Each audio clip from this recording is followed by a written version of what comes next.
नमस्कार दोस्तों, एक मन पॉडकास्ट में आपका स्वागत है। मैं एकलव्य तो आपको कहानियाँ कविताएं तो सुनाता ही था।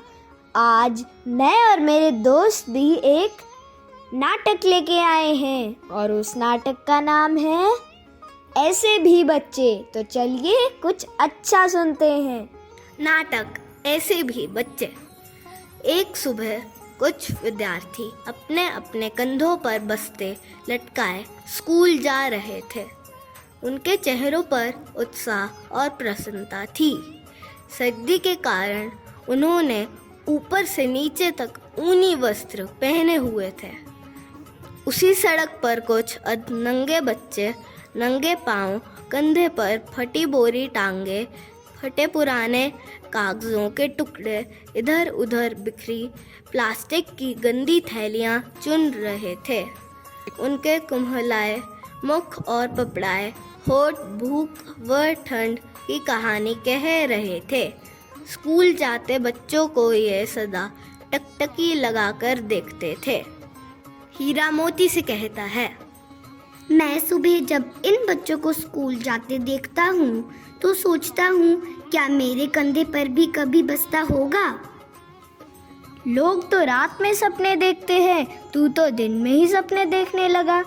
हम गलियों में ही पैदा हुए हैं, गलियों में ही जिएंगे और गलियों में ही मर जाएंगे। बात तो ठीक है, लेकिन सपने देखना कोई बुरी बात नहीं। बिल्कुल बुरी बात नहीं, सपने देख, लेकिन बोरी रद्दी के, भरपेट रोटी और पूरा तन ढकने वाले कपड़े के। अपने सपने की बात किसी और से मत कहना। कहेंगे सूखी रोटी और बासी सब्जी भी जिन्हें नहीं मिलती वह महलों की बात करते हैं। कंधे पर टंगी बोरी संभालते हुए पन्ना हीरा और मोती के पास आती है। खाली, बिल्कुल खाली। अगर बोरी भरकर माल इकट्ठा नहीं किया तो घर में चूल्हा नहीं जलेगा। गप्पे मारना बंद करो और धंधे पर चलो। यह पन्ना जब भी मिलेगी चूल्हे की ही बात करेगी। चूल्हे को छोड़कर कुछ और सोचती है। सोचती तो हूँ, पर चूल्हा न जलने पर छोटे भाई बहनों को भूख से बिलखते नहीं देख सकती। उस दुर्घटना में जब से बापू मरा है तब से माँ ने खटिया पकड़ ली है। मेरी ही कमाई से घर में चूल्हा जलता है। हम गलियों के बच्चों के पास भूख, लाचारी और जिम्मेदारी ही है। मुझे तो ऐसा कोई दिन याद नहीं जब पेट भर के मनचाहा भोजन मिला हो। चलो अब धंधा शुरू करें। आकाश में बादल घिर आए हैं, वर्षा शुरू हो गई तो धंधा चौपट ही समझो। ठंड से दांत किटकिटाएंगे। हाँ, दोपहर के बाद पहलवान के ढाबे के बाहर मिलेंगे। हो सकता है कोई मेहरबान ही रोटी खिला दे।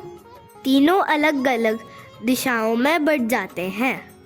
दूसरी सुबह स्कूल जाने वाले बच्चे कागज चुनने वाले बच्चों को देखकर कहते हैं, जब मैं कड़कती ठंड में इन बच्चों को देखती हूँ तो लगता है इनका कोई बचपन नहीं है। गरीबी के कारण इन्हें बचपन में ही कमाने को मजबूर होना पड़ता है। हो सकता है ये बच्चे हमसे अधिक योग्य और बुद्धिमान हो। निशांत खींच भरे स्वर में कहता है, सुबह सुबह बिना सिर पैर की बात शुरू कर देती है। जब देखो उनके बारे में ही सोचती रहती है, जिनसे हमारा कोई लेना देना नहीं है। तुषार बिझड़कते हुए कहता है, अरे ये बच्चे हैं, हमारे जैसे बच्चे। अंतर केवल इतना है कि हमारे माता पिता हमारी ज़रूरतों को पूरा कर सकते हैं, इनके नहीं। इसलिए इनके जीवन में दुखों और अभावों का भंडार है। जब हम स्कूल जाते हैं तब हमारा पीछा करती इनकी आंखें बताती है कि ये भी स्कूल जाने का सपना देखते हैं। निशांत अपने साथियों से कहता है, अच्छा चलो पूछकर देखते हैं। तुषार आवाज लगाकर, सुनो बच्चों। हीरा मोती और पन्ना उनके आसपास इकट्ठे हो जाते हैं। क्या तुम स्कूल जाना चाहते हो? बच्चे एक स्वर में बोलते हैं, हाँ, नहीं। पर स्कूल जाएंगे तो कमाएंगे कैसे? अगर कमाएंगे नहीं तो खाएंगे क्या? नहीं, हम स्कूल नहीं जा सकते। यदि कमाई और पढ़ाई एक साथ हो तो हम स्कूल जा सकते हैं। मेरा घर वहाँ कोने में है, काम के बाद मेरे घर आना। शाम को वह तीनों अर्चना के घर के आंगन में इकट्ठे होते हैं। अर्चना का कॉलेज में पढ़ने वाला बड़ा भाई मनोज भी वहाँ था। मनोज उन बच्चों से बोलता है, जो पढ़ना चाहते हैं वो कल 4 बजे बस अड्डे के पास वाले कॉलेज के बाहर आ जाना, मैं वहीं मिलूंगा। कुछ समय बीता, वह बच्चे पढ़ना लिखना सीख गए। एक दिन हीरा ने पढ़ाई लिखाई की बात अपने पिता को बता दी। उसके पिता ने उसे डांटना शुरू कर दिया। बस्ती के लोग वहाँ इकट्ठे हो गए। मनोज भी वहाँ पहुँच गया। बापू, जब से मैंने गिनना सीखा है तब से दुकानदार मुझे धोखा नहीं दे पाता।